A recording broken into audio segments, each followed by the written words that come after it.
فمن أظلم ممن كذب على الله وكذب بالصدق إذ جاءه أليس في جهنم مثوى للكافرين والذي جاء بالصدق وصدق به أولئك هم المتقون لهم ما يشاءون عند ربهم ذلك جزاء المحسنين ليكفر الله عنهم أسوأ الذي عملوا ويجزيهم أجرهم بأحسن الذي كانوا يعملون أليس الله بكاف عبده ويخوفونك بالذين من دونه ومن يضلل الله فما له من هاد ومن يهد الله فما له من مضل أليس الله بعزيز ذي انتقام ولئن سألتهم من خلق السماوات والأرض ليقولن الله قل أفرأيتم ما تدعون من دون الله إن أرادني الله بضر هل هن كاشفات ضره أو أرادني برحمة هل هن ممسكات رحمته قل حسبي الله عليه يتوكل المتوكلون قل يا قوم اعملوا على مكانتكم إني عامل فسوف تعلمون من يأتيه عذاب يخزيه ويحل عليه عذاب مقيم إنا أنزلنا عليك الكتاب للناس بالحق فمن اهتدى فلنفسه ومن ضل فإنما يضل عليها وما أنت عليهم بوكيل الله يتوفى الأنفس حين موتها والتي لم تمت في منامها فيمسك التي قضى عليها الموت ويرسل الأخرى إلى أجل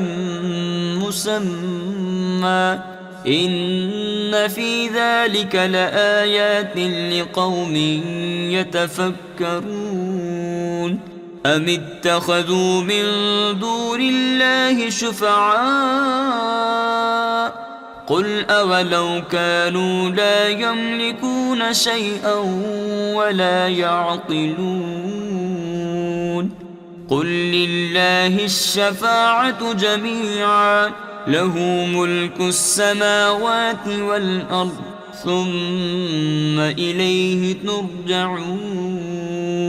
وإذا ذكر الله وحده اشمأزت قلوب الذين لا يؤمنون بالآخرة وإذا ذكر الذين من دونه إذا هم يستبشرون قل اللهم فاطر السماوات والأرض عالم الغيب والشهادة أنت تحكم بين عبادك فيما كانوا فيه يختلفون ولو أن للذين ظلموا ما في الأرض جميعا ومثله معه لافتدوا به من سوء العذاب يوم القيامة وبدا لهم من الله ما لم يكونوا يحتسبون وبدا لهم سيئات ما كسبوا وحاق بهم ما كانوا به يستهزئون فإذا مس الإنسان ضر دعانا ثم إذا خولناه نعمة منا قال إنما أوتيته على علم بل هي فتنة ولكن أكثرهم لا يعلمون قد قالها الذين من قبلهم فما أغنى عنهم ما كانوا يكسبون فأصابهم سيئات ما كسبوا والذين ظلموا من هؤلاء سيصيبهم سيئات ما كسبوا وما هم بمعجزين أولم يعلموا أن الله يبسط الرزق لمن يشاء ويقدر إن في ذلك لآيات لقوم يؤمنون قل يا عبادي الذين أسرفوا على أنفسهم لا تقنطوا من رحمة الله إن الله يغفر الذنوب جميعا إنه هو الغفور الرحيم وأنيبوا إلى ربكم وأسلموا له من قبل أن يأتيكم العذاب ثم لا تنصرون واتبعوا أحسن ما أنزل إليكم من ربكم من قبل أن يأتيكم العذاب بغتة وأنتم لا تشعرون أن تقول نفس يا حسرة على ما فرطت في جنب الله وإن كنت لمن الساخرين أو تقول لو أن الله هداني لكنت من المتقين أو تقول حين ترى العذاب لو أن لي كروة فأكون من المحسنين بلى قد جاءتك آياتي فكذبت بها واستكبرت وكنت من الكافرين ويوم القيامة ترى الذين كذبوا على الله وجوههم مسودة أليس في جهنم مثوى للمتكبرين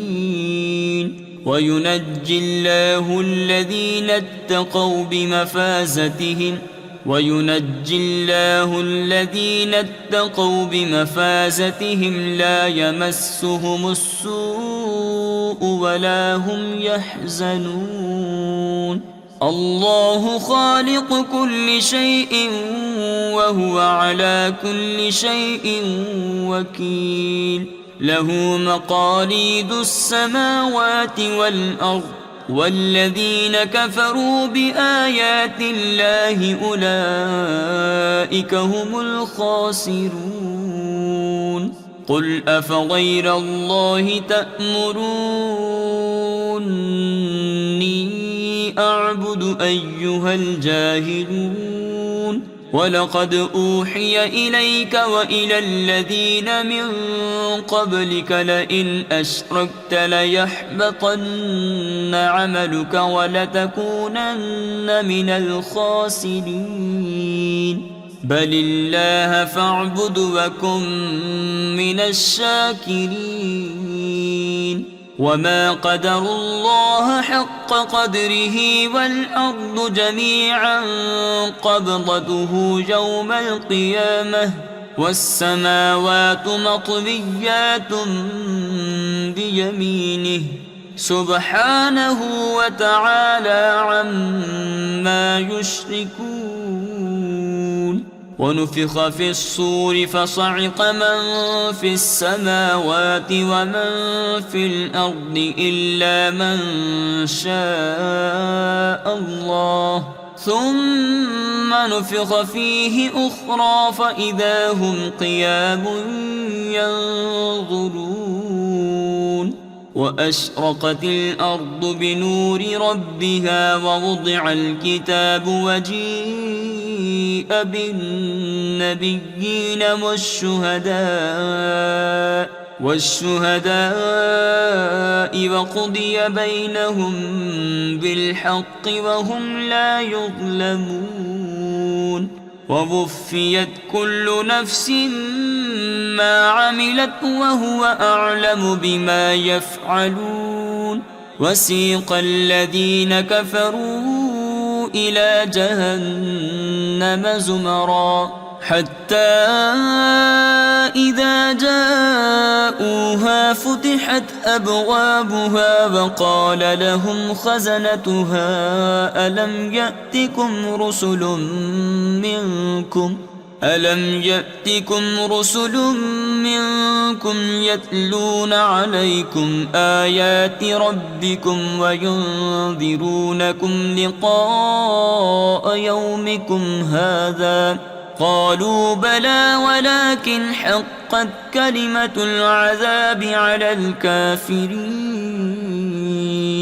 قيل ادخلوا أبواب جهنم خالدين فيها فبئس مثوى المتكبرين. وسيق الذين اتقوا ربهم إلى الجنة زمرا حتى إذا جاءوها وفتحت أبوابها وقال لهم خزنتها سلام عليكم طبتم فادخلوها خالدين. وقالوا الحمد لله الذي صدقنا وعده وأورثنا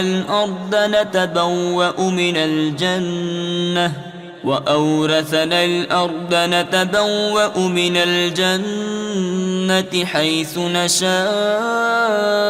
فنعم أجر العاملين. وترى الملائكة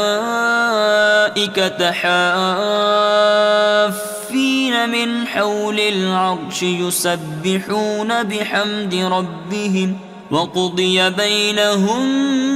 بالحق وقيل الحمد لله رب العالمين.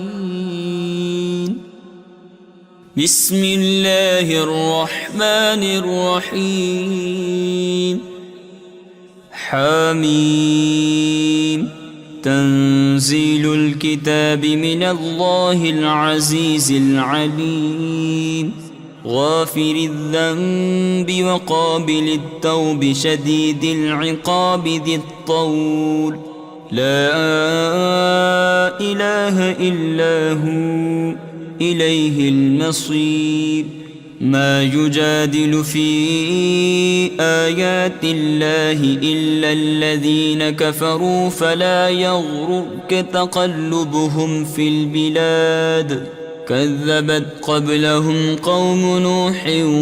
والأحزاب من بعدهم وهمت كل أمة برسولهم ليأخذوه وجادلوا بالباطل ليدحضوا به الحق فأخذتهم فكيف كان عقاب. وكذلك حقت كلمة ربك على الذين كفروا أنهم أصحاب النار. الذين يحملون العرش ومن حوله يسبحون بحمد ربهم ويؤمنون به ويستغفرون للذين آمنوا ربنا وسعت كل شيء رحمة وعلما فاغفر للذين تابوا واتبعوا سبيلك وقهم عذاب الجحيم ربنا وأدخلهم جنات عدن التي وعدتهم ومن صلح من آبائهم وأزواجهم وذرياتهم إنك أنت العزيز الحكيم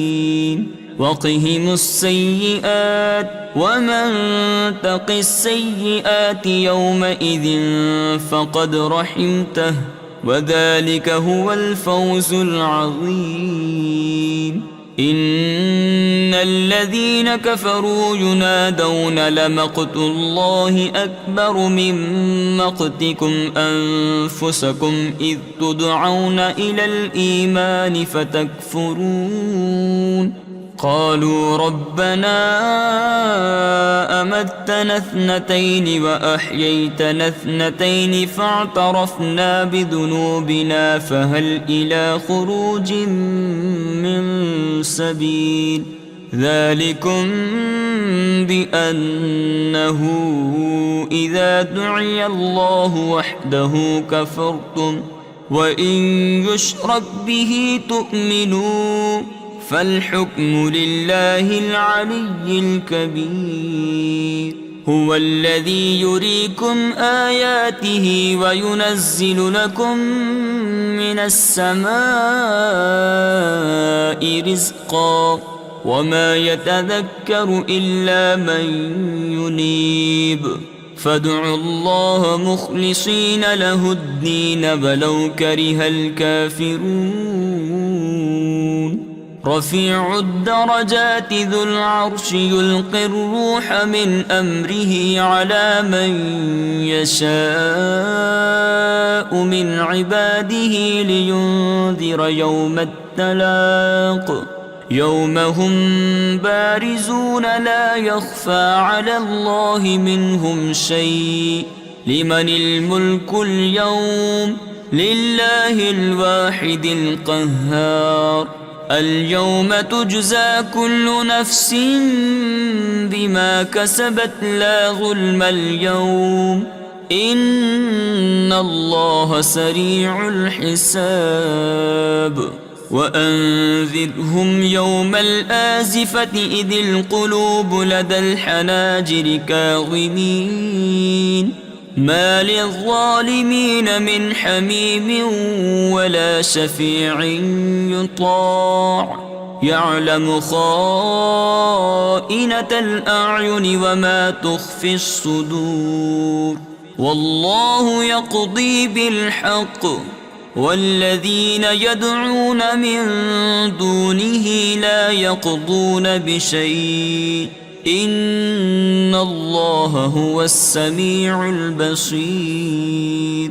أولم يسيروا في الأرض فينظروا كيف كان عاقبة الذين كانوا من قبلهم كانوا هم أشد منهم قوة وآثارا في الأرض فأخذهم الله بذنوبهم وما كان لهم من الله من واق ذلك بأنهم كانت تأتيهم رسلهم بالبينات فكفروا فأخذهم الله إنه قوي شديد العقاب ولقد أرسلنا موسى بآياتنا وسلطان مبين إلى فرعون وهامان وقارون فقالوا ساحر كذاب فلما جاءهم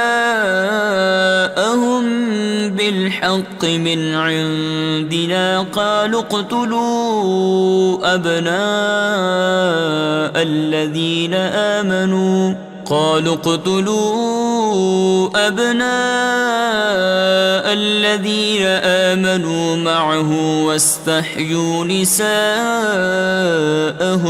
وما كيد الكافرين إلا في ضلال. وقال فرعون ذروني أقتل موسى وليدع ربه إني أخاف أن يبدل دينكم أو أن يظهر في الأرض الفساد. وقال موسى إني عذت بربي وربكم من كل متكبر لا يؤمن بيوم الحساب. وقال رجل مؤمن من آل فرعون يكتم إيمانه أتقتلون رجلا أن يقول ربي الله وقد جاءكم بالبينات من ربكم وإن يك كاذبا فعليه كذبه وإن يك صادقا يصبكم بعض الذي يعدكم إن الله لا يهدي من هو مسرف كذاب. يا قوم لكم الملك اليوم ظاهرين في الأرض فمن ينصرنا من بأس الله إن جاءنا. قال فرعون ما أريكم إلا ما أرى وما أهديكم إلا سبيل الرشاد. وقال الذي آمن يا قوم إني أخاف عليكم مثل يوم الأحزاب مثل دأب قوم نوح وعاد وثمود والذين من بعدهم وما الله يريد ظلما للعباد. ويا قوم إني أخاف عليكم يوم التناد يوم تولون مدبرين ما لكم من الله من عاصم ومن يضلل الله فما له من هاد. ولقد جاءكم يوسف من قبل بالبينات فما زلتم في شك مما جاءكم به حتى إذا هلك قلتم لن يبعث الله من بعده رسولا كذلك يضل الله من هو مسرف مرتاب. الذين يجادلون في آيات الله بغير سلطان أتاهم كبر مقتا عند الله وعند الذين آمنوا كذلك يطبع الله على كل قلب متكبر جبار. وقال فرعون يا هامان ابن لي صرحا لعلي أبلغ أسباب السماوات فأطلع إلى إله موسى وإني لأظنه كاذبا. وكذلك زين لفرعون سوء عمله وصد عن السبيل وما كيد فرعون إلا في تباب. وقال الذي آمن يا قوم اتبعون أهدكم سبيل الرشاد. يا قوم إنما هذه الحياة الدنيا متاع وإن الآخرة هي دار القرار. من عمل سيئة فلا يجزى إلا مثلها ومن عمل صالحا من ذكر أو أنثى وهو مؤمن فأولئك يدخلون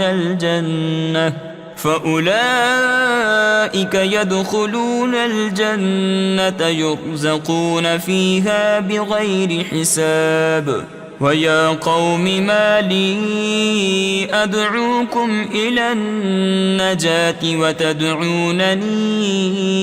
إلى النار تدعونني لأكفر بالله وأشرك به ما ليس لي به علم وأنا أدعوكم إلى العزيز الغفار. لا جرم أن ما تدعونني إليه ليس له دعوة في الدنيا ولا في الآخرة وأن مردنا إلى الله وأن المسرفين هم أصحاب النار. فستذكرون ما أقول لكم وأفوض أمري إلى الله إن الله بصير بالعباد. فوقاه الله سيئات ما مكروا وحاق بآل فرعون سوء العذاب. النار يعرضون عليها غدوا وعشيا ويوم تقوم الساعة أدخلوا آل فرعون أشد العذاب. وإذ يتحاجون في النار فيقول الضعفاء للذين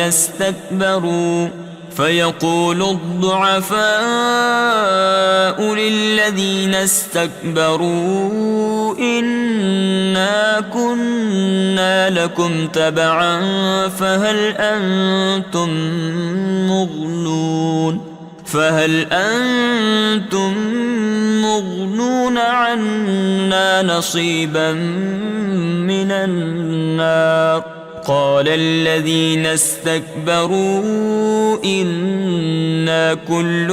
فيها إن الله قد حكم بين العباد. وقال الذين في النار لخزنة جهنم ادعوا ربكم يخفف عنا يوما من العذاب. قالوا أولم تك تأتيكم رسلكم بالبينات قالوا بلى قالوا فادعوا وما دعاء الكافرين إلا في ضلال. إنا لننصر رسلنا والذين آمنوا في الحياة الدنيا ويوم يقوم الأشهاد. يوم لا ينفع الظالمين معذرتهم ولهم اللعنة ولهم سوء الدار. ولقد آتينا موسى الهدى وأورثنا بني إسرائيل الكتاب هدى وذكرى لأولي الألباب. فاصبر إن وعد الله حق واستغفر لذنبك وسبح بحمد ربك بالعشي والإبكار. إن الذين يجادلون في آيات الله بغير سلطان أتاهم إن في صدورهم إلا كبر ما هم ببالغيه فاستعذ بالله إنه هو السميع البصير. لخلق السماوات والأرض أكبر من خلق الناس ولكن أكثر الناس لا يعلمون. وما يستوي الأعمى والبصير والذين آمنوا وعملوا الصالحات ولا المسيء قليلا ما تتذكرون إن الساعة لآتية لا ريب فيها ولكن أكثر الناس لا يؤمنون وقال ربكم ادعوني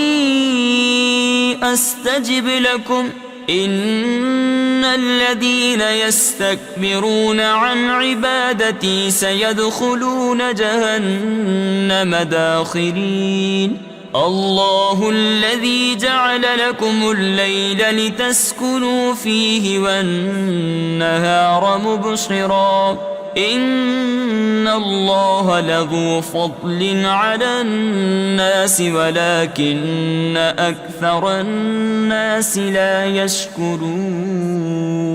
ذلكم الله ربكم خالق كل شيء لا إله إلا هو فأنى تؤفكون كذلك يؤفك الذين كانوا بآيات الله يجحدون الله الذي جعل لكم الأرض قرارا والسماء بناء وصوركم فأحسن صوركم ورزقكم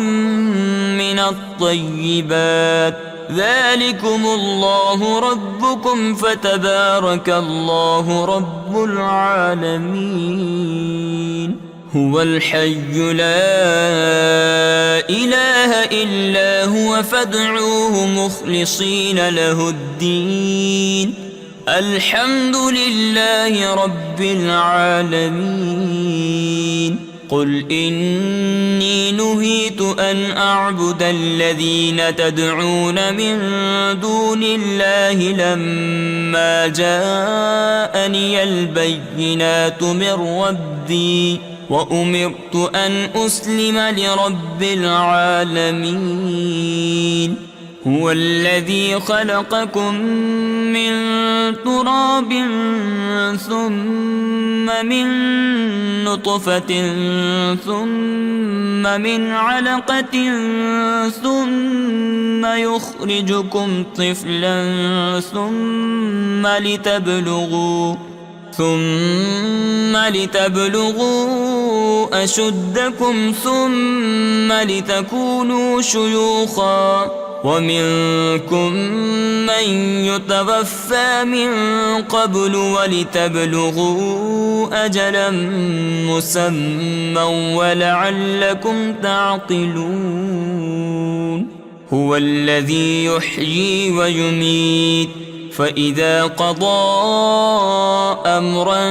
فإنما يقول له كن فيكون ألم تر إلى الذين يجادلون في آيات الله أنى يصرفون الذين كذبوا بالكتاب وبما أرسلنا به رسلنا فسوف يعلمون إذ الأغلال في أعناقهم والسلاسل يسحبون في الحميم ثم في النار يسجرون ثم قيل لهم أين ما كنتم تشركون من دون الله قالوا ضلوا عنا بل لم نكن ندعو من قبل شيئا كذلك يضل الله الكافرين ذلكم بما كنتم تفرحون في الأرض بغير الحق وبما كنتم تمرحون ادخلوا أبواب جهنم خالدين فيها فبئس مثوى المتكبرين فاصبر إن وعد الله حق فإما نرينك بعض الذي نعدهم أو نتوفينك فإلينا يرجعون ولقد أرسلنا رسلا من قبلك منهم من قصصنا عليك ومنهم من لم نقصص عليك وما كان لرسول أن يأتي بآية إلا بإذن الله فإذا جاء أمر الله قضي بالحق وخسر هنالك المبطلون الله الذي جعل لكم الأنعام لتركبوا منها ومنها تأكلون ولكم فيها منافع ولتبلغوا عليها حاجة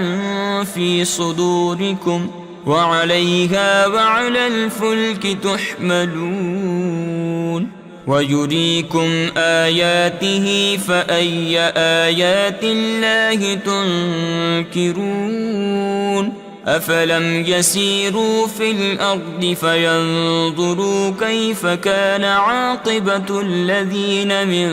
قبلهم كانوا أكثرهم منهم وأشد قوة وآثارا في الأرض فما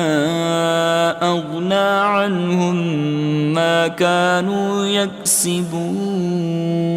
فلما جاءتهم رسلهم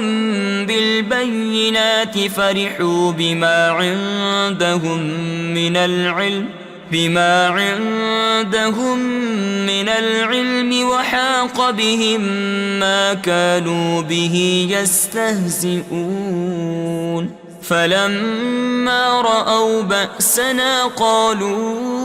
آمنا بالله وحده وكفرنا بما كنا به مشركين فلم يك ينفعهم إيمانهم لما رأوا بأسنا سنة الله التي قد خلت في عباده وخسر هنالك الكافرون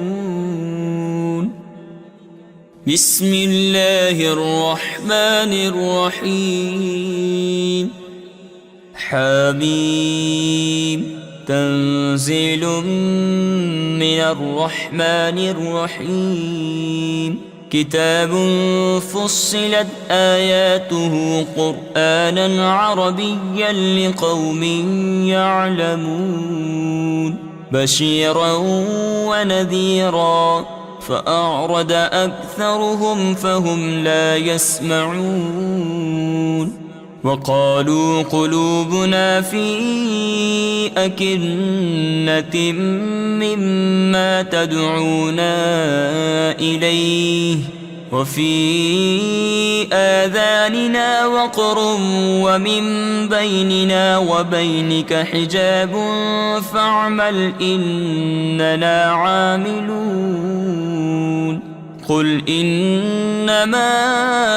أنا بشر مثلكم يوحى إلي أنما إلهكم إله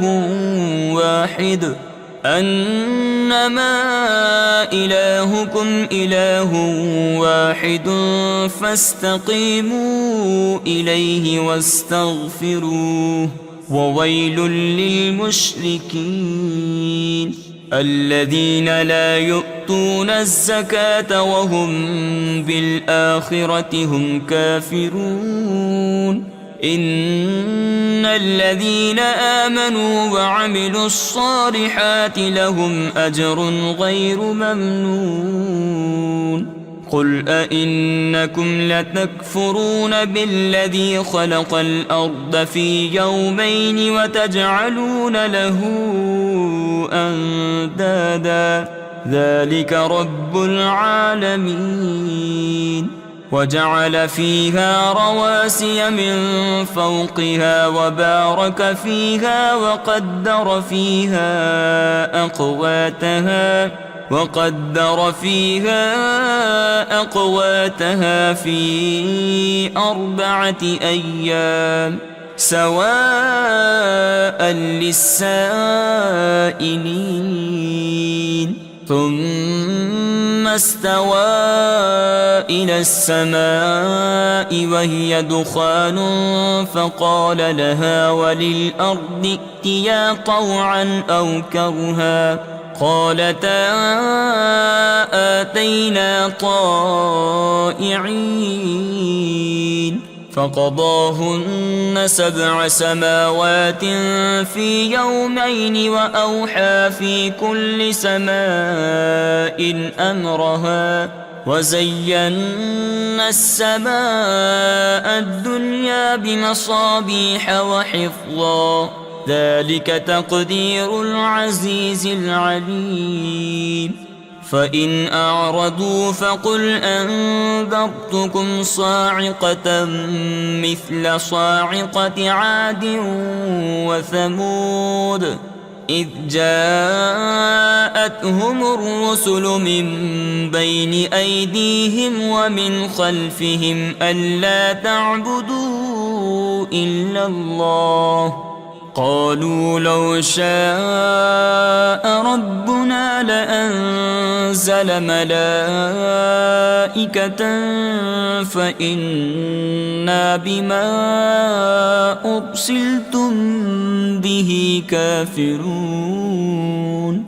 فأما عاد فاستكبروا في الأرض بغير الحق وقالوا من أشد منا قوة أولم يروا أن الله الذي خلقهم هو أشد منهم قوة وكانوا بآياتنا يجحدون فأرسلنا عليهم ريحا صرصرا في أيام نحسات لنذيقهم عذاب الخزي في الحياة الدنيا ولعذاب الآخرة أخزى وهم لا ينصرون وأما ثمود فهديناهم فاستحبوا العمى على الهدى فأخذتهم صاعقة العذاب الهون بما كانوا يكسبون ونجينا الذين آمنوا وكانوا يتقون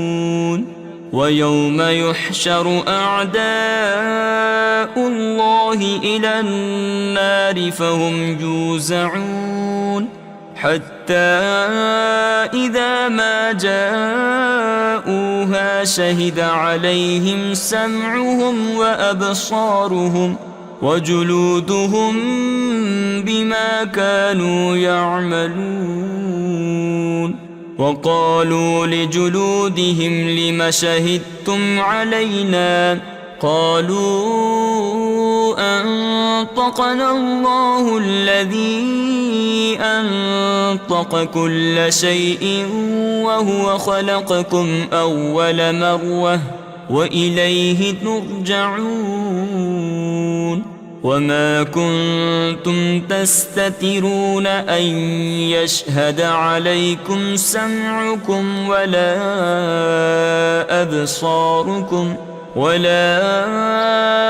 أبصاركم ولا جلودكم ولكن ظننتم أن الله لا يعلم كثيرا مما تعملون وذلكم ظنكم الذي ظننتم بربكم أرداكم فأصبحتم من الخاسرين فإن يصبروا فالنار مثوى لهم وإن يستعتبوا فما هم من المعتبين وقيضنا لهم قرناء فزينوا لهم ما بين أيديهم وما خلفهم وحق عليهم القول في قد خلت من قبلهم من الجن والإنس إنهم كانوا خاسرين وقال الذين كفروا لا تسمعوا لهذا القرآن والغوا فيه لعلكم تغلبون فلنذيقن الذين كفروا عذابا شديدا ولنجزينهم أسوأ الذي كانوا يعملون ذلك جزاء أعداء الله النار لهم فيها دار الخلد جزاء بما كانوا بآياتنا يجحدون وقال الذين كفروا ربنا أرنا الذين أضلانا من الجن والإنس نجعلهما تحت أقدامنا ليكونا من الأسفلين إن الذين قالوا ربنا الله ثم استقاموا تتنزل عليهم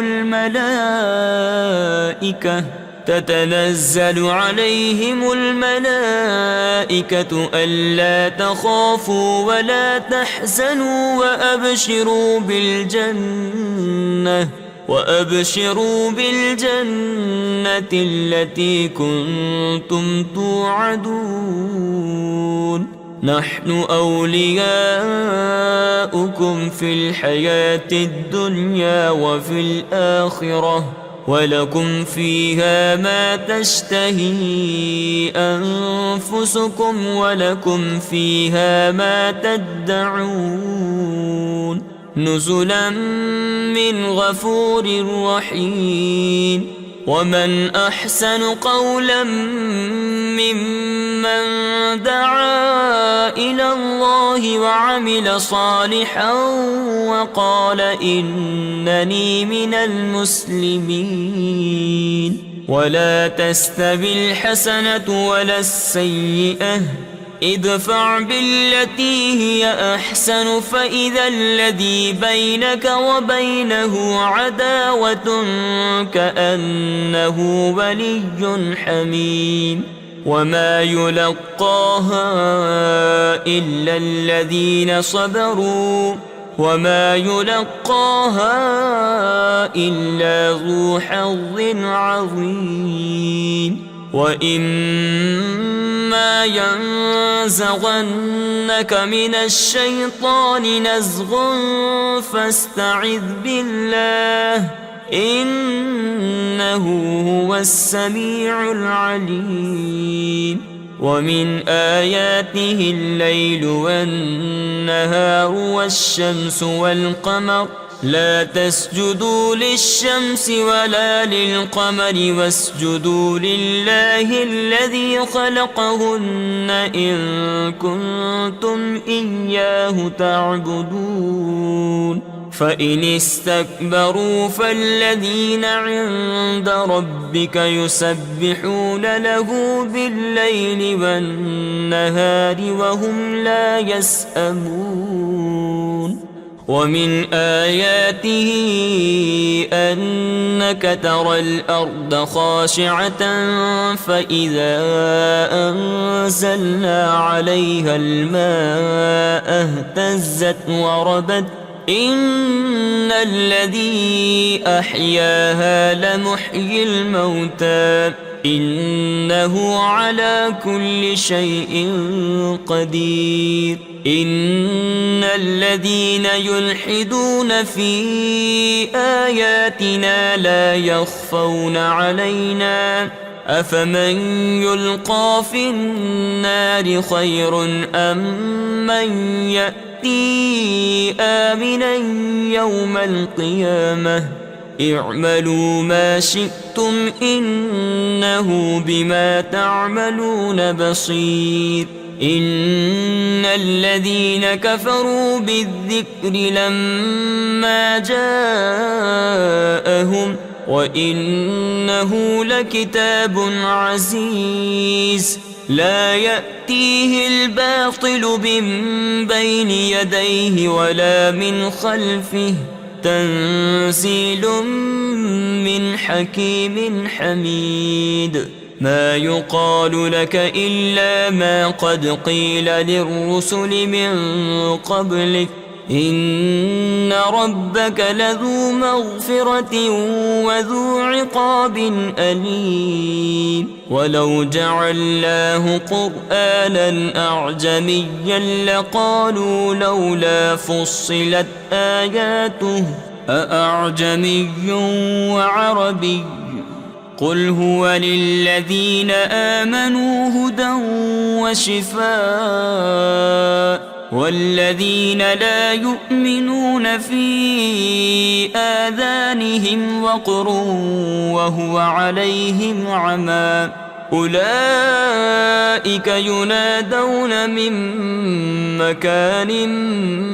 بعيد. ولقد آتينا موسى الكتاب فاختلف فيه ولولا كلمة سبقت من ربك لقضي بينهم وإنهم لفي شك منه مريب. من عمل صالحا فلنفسه ومن أساء فعليها وما ربك بظلام للعبيد.